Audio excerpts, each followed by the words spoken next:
projects on the LS. We're going to finish buttoning up everything on the external part of the block.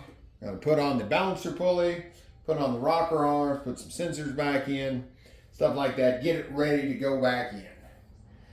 Okay, right now we need to lock the crank down so we can put the balancer pulley on. I've got piston over here on the way up. Valves are shut because there's no rocker arm, so we're going to do just like we did when we took it apart. Take some clean rope, feed it into the cylinder.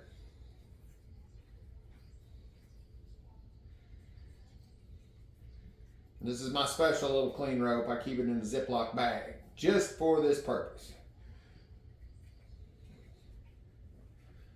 Now, bring that around. It's up against the rope, cylinder's locked in place.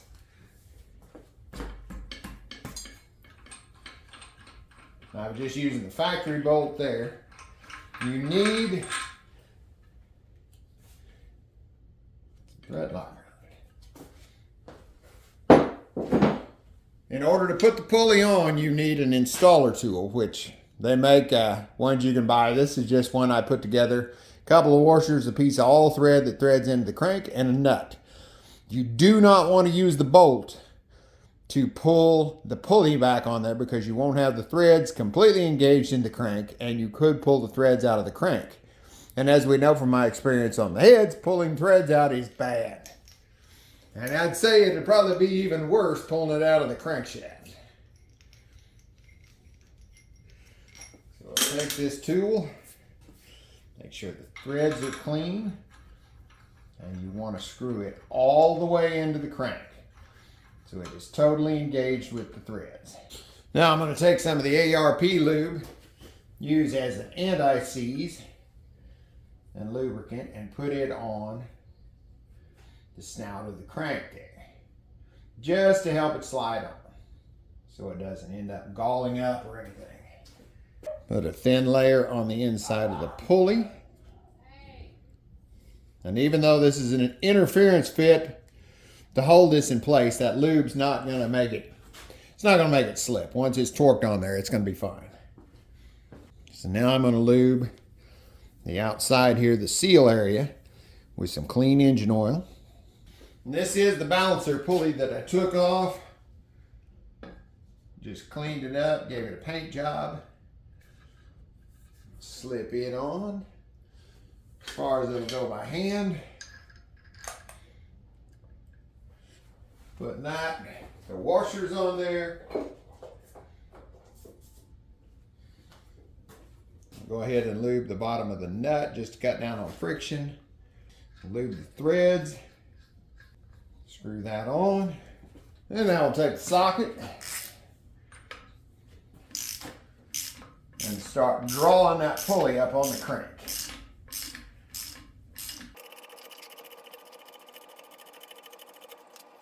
We'll run that down, bag up, and lock that rope in position the other way. And take out your install tool. Now, if you were using a torque to yield bolt, they tell you to use a old bolt, torque it to 240 foot-pounds, take it back out, get a new bolt, torque it to like 35 foot-pounds, and then another 140 degrees. I'm using an aftermarket ARP bolt. First time I've used one of these, so we're just going to torque it. It torques to like 235. And so get it torqued, it'll be set. I'm confident that it's pulled up on there anyway, but. So as normal with ARP, you put the lube on the threads. And we'll also put some lube. We'll leave the washer where it hits the front of the pulley dry, but we'll lube up underneath the head here to where it will spin freely against the top side of the washer.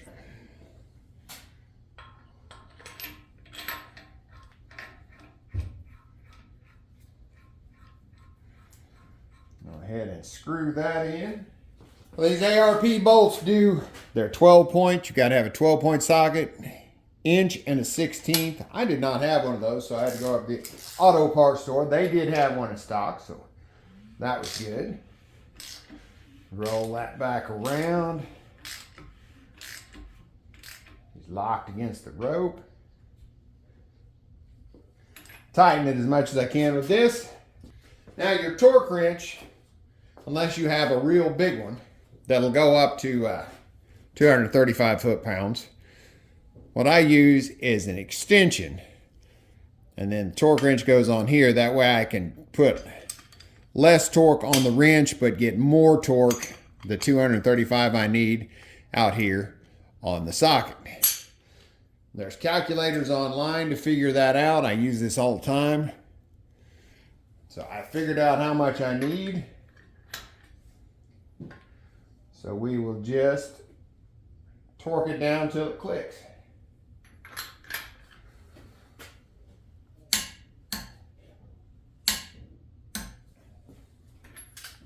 And that's on there. Next, I'll back it up just a little bit. Pull my rope out. Next up, we'll put in the push rods and rocker arms. I laid everything out in the order that they needed to go. When I disassembled it, so we just put them right back in. Dip the ends in a little bit of clean oil or your assembly lube, whichever you prefer. I've still got my cup of oil here, so we're going to use it. Now this is the same cam, rocker, push rod setup that I had in it before. So everything is measured and push rods are the right length. Everything will work just great. So I don't need to go through and check that.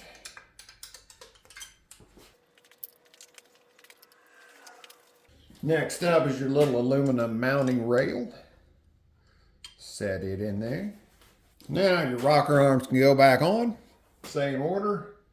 I'm going to give them a little drop of assembly lube in the push rod hole and on the end where it hits the valve. Set them on there. And just snug them down for now.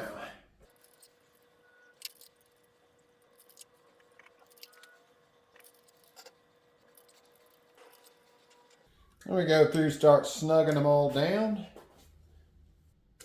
Some of them will be compressing the valve, the others will just be pushing on the lifter a little bit. Just make sure your push rods are in your holes. Okay, the rocker arm torque is 22 foot-pounds. So I'm going to go through and do the ones that are not opening the valves.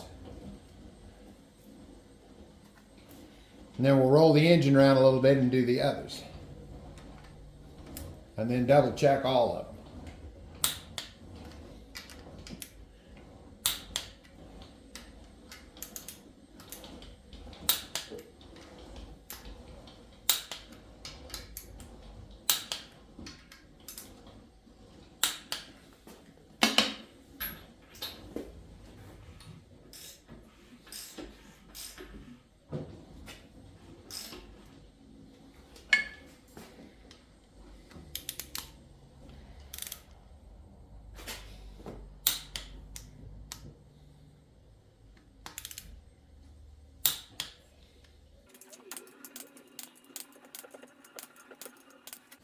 That all looks good.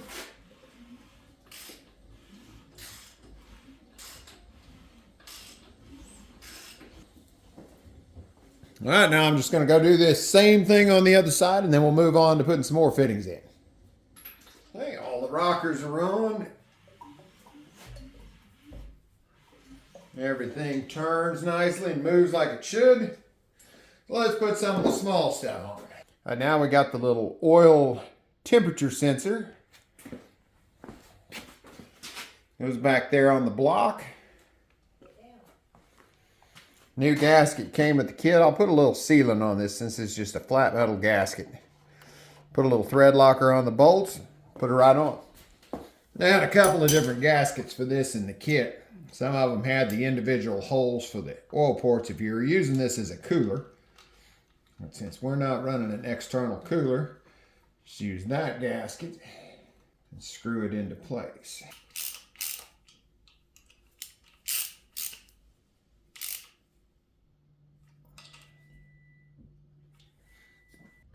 Next up's the cam position sensor. I thought about getting new sensors for everything, but I honestly trust the old ones more than I would a new one. We'll lube up the O-ring.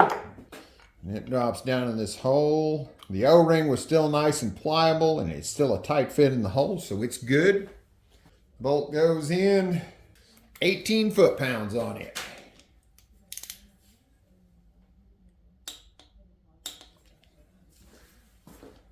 And while we're here, we'll go ahead and put the oil pressure sensor in. Oil pressure sensor goes in this hole. Put some sealant on the threads. Make sure its gasket's still in there. I know these are kind of notorious for going out, and this is an aftermarket one, but it was working fine. And some people put the extension on so you don't have to pull the manifold. Well, it's not that hard to pull the manifold. If it should happen to go out, I would rather pull the manifold and replace it properly and get a clean out underneath instead of having another hose running over here in the way. Sensor goes to 15 foot-pounds, if you can hear me over the dogs. That's cracked down. The crank sensor goes back in down here in the handy spot behind the starter. 18 foot-pounds on it. Coolant temperature sensor back in the head. Little sealant on the threads. Make sure the washer's on there. It's supposed to be to 15 pounds too. Know where my deep well socket is, so I guessed. Now we got the oil drain plug with a new gasket, 15 foot-pounds. And down here on the pan, we've got that would be your oil level sensor. I deleted it, hooked the two wires together. You won't have a low oil level message on your screen. I just don't like the level sensor. It's a cheap little plastic sensor screwed into your oil pan. And I check the oil all the time, so it's not a big deal to me. But if you do want to plug that, it's a 20 millimeter 1.5 thread. That was a drain plug for something, got at the local auto parts store. Screwed it in there with some sealer. And with the exception of the air conditioner bracket there and the two little covers that go on the back of the engine, where the bell housing mounts up, that's all that was on the engine when I brought it over here. So everything's back on except those. I'll clean this up. Got some new pulleys to go on it. I'll clean those up, put those in when I'm putting the bell housing in. So right now, that's all the motor needs. We'll leave the valve covers off. I'll just cover it up till I'm ready to take it next door, because the valve covers do get in the way of slipping the long block down in there.